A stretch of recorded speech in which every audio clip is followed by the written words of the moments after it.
Sorry বন্ধুরা, তোমাদের মাথা ব্যথার কারণ হওয়ার জন্য আমি নিয়ে চলে এসেছি আমাদের 5 নম্বর ব্লগ। তো চলিए शुरू करते हैं। তো বন্ধুরা, কেমন আছো তোমরা? আশা করি ভালো আছো। আমার ভিডিওতে একজন বলছে যে আপনি কি একটু ভালোভাবে কথা বলতে পারেন না? না, আমি ভালোভাবে কথা বলতে পারি না, কারণ আমি ক্যাজুয়াল কথাবার্তা বলতে পছন্দ করি। আমি অনেক বেশি ফর্মাল কথাবার্তা বলতে স্বাচ্ছন্দ্য বোধ করি না, কারণ আমার ভিডিওতে আমি কাউকে কিছু শিখাইতে আসি নাই। এইখান থেকে আমি বলি নাই যে তোমরা শিখে এখান থেকে একজন ম্যাজিস্ট্রেট, একজন বিসিএস ক্যাডার, একজন এমবিবিএস ডাক্তার হয়ে যাবা। তো এইখানে আমি কি ভালো মন্দ কথা বলতে পারি বলো?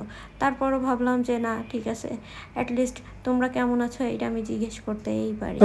তো যাই হোক, আজকের ভিডিওতে আমি দেখাবো তেল নাই, তেল চাই, তেল দিতে ভালো পাই। তো বুঝতেই পারছো আমাদের গাড়িতে তেল নাই, এখন আমাদের তেল চাই। এই কারণে একটা তেল পাম্পে আসার পরেই দেখি তেল পাম্প বন্ধ। আমাদের সাথে আর কয়েকজন ছিল, তারাও তেল না পেয়ে অন্য তেল পাম্পের উদ্দেশ্যে রওনা দিয়েছে। আমরাও সেম কাজটাই করতেছিলাম। হঠাৎ করেই ওই ভ্যাটের 5 লিটারের তেলের বোতল ঝুলানো দেখে আমাদের নিজেদের কনফিডেন্ট অনেক বুস্ট হয়ে গিয়েছে। আচ্ছা, আমরা সেই কনফিডেন্ট নিয়ে আমরা আরো বিভিন্ন তেল পাম্প ঘুরে দেখতেছিলাম যে না, তেল পাওয়া গেলে পাওয়া যেতেও পারে। मतलब वो अलग ही लेवल का बंदा था।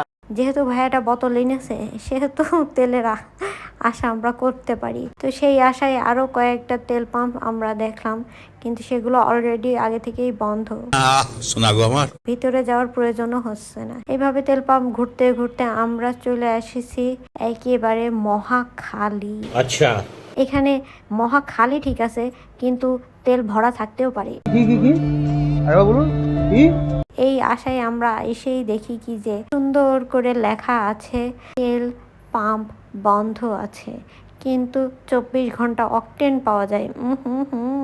एकदम इन्होंने वक्त बदल दिया, जज्बात बदल दिए, जिंदगी बदल। যাই হোক, এই জায়গায়ও তেল পাম্প হচ্ছে বন্ধ, এখানেও তেল দিচ্ছে না। এরপরে আর কি আমার জামাইয়ের অনেক বেশি মুড খারাপ হয়ে গেছে। সে বলছে আর করবো না, চলো বাসায় চলে যাই। এই বাসার উদ্দেশ্যে আমরা দুইজন রওনা দিলাম। দেখি কি যে রাস্তায় অনেক কিলিক বিলিক বাতি জ্বলছে, তাকাই দিকে ভাসাবি। বুঝে ফেললাম এই আলো জ্বালাই তোমরা লোক ডাকতেছো, কিন্তু আমরা সেই লোক না যেই লোকেরা তোমাদের এইখান থেকে ড্রেস কিনে। प्यारी समझ गई।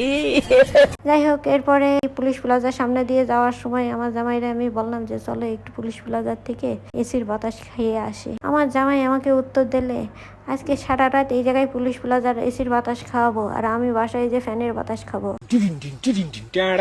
বুঝতে ফেললাম যে লোকটার মাথা খুবই গরম। সে তেল না পেয়ে এখন জাতা মাতা বলে ফেলতেই পারে। বেশি না কথা বলে গাড়ির পিছনে চুপচাপ বসে থাকাটাই শ্রেয়।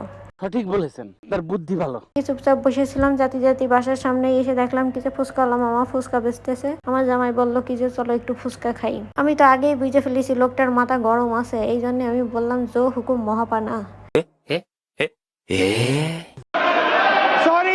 সরি হুকুম মহারাজা।